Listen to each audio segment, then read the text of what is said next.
Muy buenas noches, profe y compañeros. Mi nombre es Liliana Luna, estudiante de la licenciatura en Educación Infantil Uniminuto. Y este video va dirigido para los docentes que ejercen y para todos esos estudiantes que se están preparando para ejercer esta grande labor pues, que tenemos los docentes, y es de transmitirle a los niños conocimientos eh, de manera bonita, de manera lúdica y de que sean significativos. Entonces, el día de hoy vamos a hablar sobre esas estrategias específicas cuando se aplica el diseño universal para el aprendizaje. Bueno, sabemos que el DUA es ese marco inclusivo que busca eliminar todas las barreras que hay en el aprendizaje. Esto lo que busca es crear entornos de aprendizajes inclusivos y para todos los niños y las niñas, sin importar cómo sea su estilo de aprendizaje, cómo sean sus habilidades. Esto lo que busca es presentar la información de diversas formas, ya sea, presentarles a ellos como qué quieren aprender, ¿cierto? Aquí dice que la presentación hace referencia al contenido y a los conocimientos. ¿Qué aprender? Se ofrecen distintas opciones para el acceso al contenido tanto a nivel perceptivo como comprensivo. También está la motivación, que eso es algo muy importante para que el aprendizaje sea más significativo. Entonces, en la motivación está por qué aprender. Entonces, aquí se provee diferentes formas de contribuir al interés de los estudiantes, tanto para captarlo como para mantenerlo, promoviendo su autonomía y de autorregulación. También está la acción y la expresión. Esto responde a cómo aprende. En este caso, otorgando el protagonismo a los alumnos mediante las metodologías ágiles. Entonces, esta se apoya de la neurociencia, ¿cierto? Esta estudia cómo funciona el cerebro de los niños y las niñas. Entonces, nos ayuda a nosotros los docentes a aprender y a diseñar de estrategias para que los niños les resulte más fácil comprender un tema, comprender una instrucción. Entonces, por ejemplo, si yo quiero presentarles, por ejemplo, un cuento, entonces yo voy a tener diferentes formas de presentarlo, ya sea en video, ya sea en físico, ya sea en audio. Entonces, esto me ayuda a nosotros como docentes tener más herramientas y mostrarle a los niños diversas maneras. Esto se fundamenta en las aportaciones de la teoría constructivista, en la teoría de Vygotsky-Brunner. En la teoría del constructivismo habla sobre que los niños empiezan a construir sus conocimientos a través de la relación pues como con el entorno, de que ellos van conectando sus conocimientos previos con lo que el docente va ofreciendo. Entonces va conectando todas esas ideas para producir nuevos conocimientos. También esta teoría de duda busca ofrecer a los niños centros de interés. Centros de interés son súper porque eso le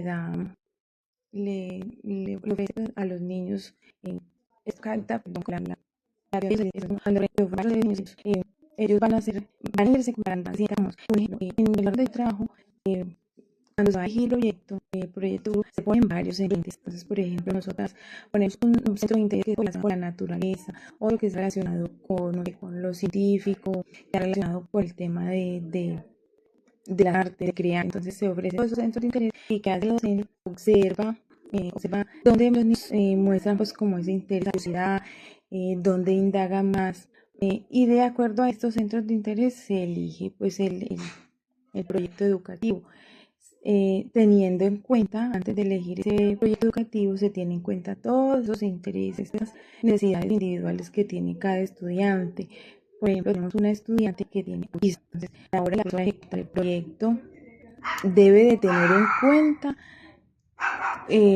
esa niña que tiene autismo. Entonces, ella debe antes de presentar y de ejecutar ese proyecto, mirar cómo se lo va a presentar al autismo, ya que este estudiante para cada atención es difícil porque solamente se concentra 5 minutos y a veces están rápido. Entonces, acá la docente tiene que mirar todo eso antes de presentar pues, como la propuesta. Entonces, de eso se trata el diseño universal para el aprendizaje, de que, por ejemplo, de que yo voy a construir un edificio. Yo tengo que dar cómo ese edificio van a subir las personas discapacitadas. Entonces, yo tengo que pensar cómo va a subir el que está en silla de rueda, cómo va a subir. Bueno, tengo que pensar eso antes para que todas las personas puedan tener acceso a ese edificio. Va a funcionar, pues, esto en el contexto educativo. Entonces, el docente debe mirar cómo le va a transmitir es conociendo cómo va a captar la atención con ese estudiante, cómo le va a presentar em, esos contenidos al estudiante.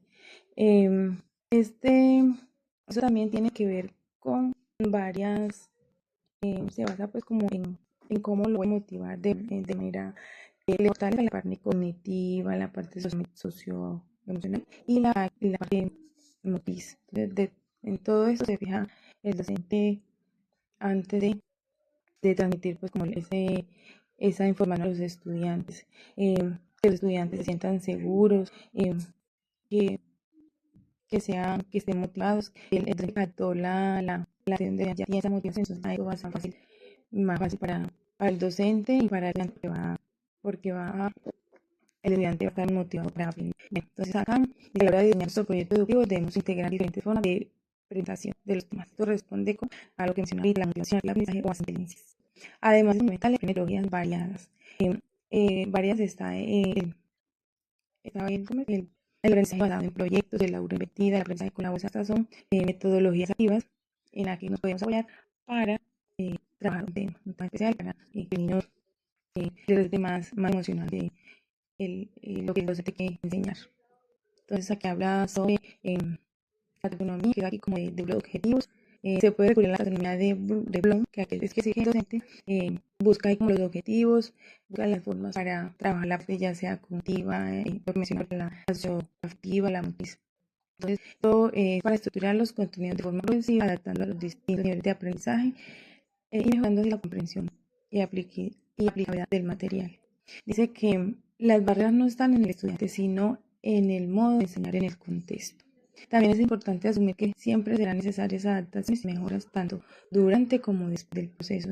Eh, es, es buscando pues como ese apoyo, como esas herramientas para que el estudiante comprenda mejor la información, para que el estudiante no se quede ahí, para que no veamos como esas barreras en el estudiante como algo negativo, sino como algo para buscar a mejorar, para que él pueda eh, participar, para que él se pueda integrar al mismo ritmo que todos, al mismo nivel que los demás. Entonces, de eso se trata pues cuando se aplica el DUA en el aula. Dice que al utilizar el DUA para el diseño se promueve la creación de ambientes de aprendizaje más flexibles, beneficiando así a todos los alumnos, incluyendo a quienes tienen diferentes capacidades. Entonces, por ejemplo, en el caso que yo mencionaba ahorita de la estudiante que tiene autismo, es que así como yo quiero enseñarles a los niños el tema, por ejemplo, de conocer los animales, la naturaleza, de que vivencien eh, esas experiencias a sí mismo, quiero que la niña que tiene autismo también lo logre, también sea incluida, también sea tomada en cuenta como todos los estudiantes, sin importar pues su estilo de aprendizaje. Bueno, profe, espero que esté muy bien. Hasta luego.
Buenas noches, mi nombre es Liliana Luna y voy a complementar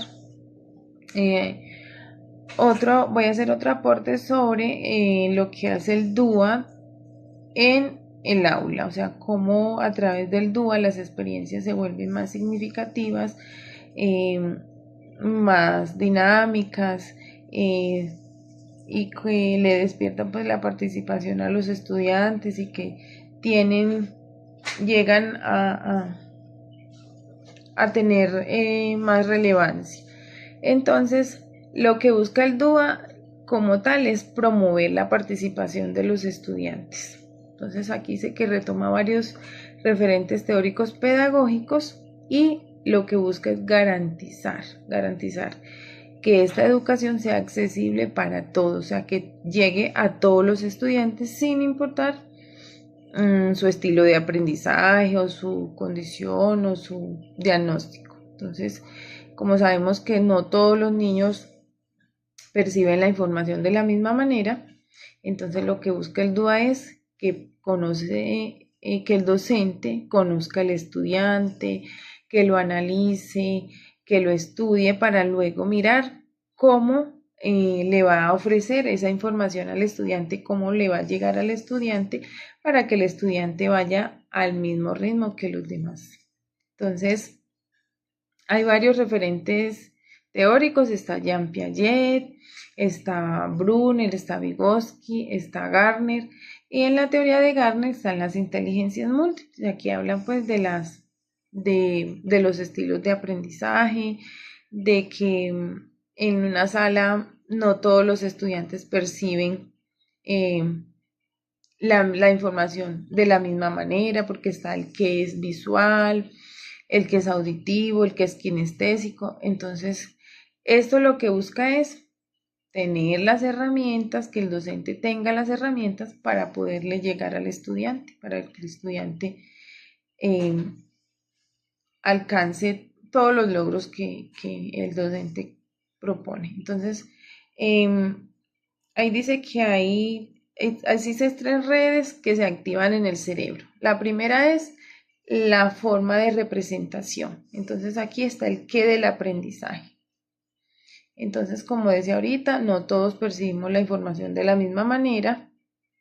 Entonces, lo que busca aquí es mostrarle a los estudiantes que de pronto si el estudiante es visual o es auditivo, entonces mostrarle diferentes herramientas. Entonces, si por ejemplo el estudiante no comprende la información de forma, por ejemplo, auditiva, que le voy a leer un cuento, que no se concentra, que, bueno, entonces lo que voy a hacer es mostrarle esa información de otra forma, ya sea con imágenes, ya sea con audio o con un video, con gráficos. Entonces mostrarle como diferentes alternativas, ya sean visuales o auditivas. También está múltiples formas de aplicación, el porqué del aprendizaje. Entonces aquí le ofrece al estudiante captar la atención. Cuando captamos la atención de los estudiantes, el interés, despertamos en ellos el interés, la motivación, entonces va a haber mayores, va a haber pues mayores resultados, porque entonces aquí el docente le ofrece diferentes opciones al estudiante de autonomía. Entonces, por ejemplo, que el estudiante elija los materiales, que el estudiante, por ejemplo, cuando ofrecemos colores, entonces el estudiante no quiere colores, sino, por ejemplo, vinilo, o quiere crayolas, o quiere pintar con spray, bueno, con diferentes cosas. Entonces, como ofrecerle diferentes opciones al estudiante para mantener ese interés, para mantener la motivación, para que haya también colaboración, para que las actividades tengan ese propósito que nosotros buscamos. También está el cómo del aprendizaje en estas múltiples formas de acción y expresión. Entonces, en este punto, permite que cada estudiante demuestre lo aprendido según sus habilidades motrices. Entonces, aquí, en lugar de hacer con los estudiantes, de la forma como lo vamos a evaluar. Entonces, aquí, en lugar de que sea un examen, puede que se le entregue pues como una hojita o, o que, por ejemplo, dibujen o representen lo que comprendieron o lo que está en ellos. No tiene necesariamente que el estudiante eh, tener pues como todo, como decía, hay la otra forma en que los estudiantes aprenden es la forma de acción y expresión, está el cómo del aprendizaje. Entonces aquí darle la oportunidad al estudiante que nos muestre eh, cómo adquirió ese conocimiento, cómo lo quiere representar. No necesariamente tiene que ser evaluado de manera escrita, sino que nos demuestre, por ejemplo, cómo adquirió la parte comunicativa, ya sea saliendo a leer un cuento o mostrarnos, no sé, un dibujo o hacer un video. Eh, es como, esta es como la forma, pues acá como de expresar lo de expresar cómo adquirió esas habilidades. Bueno,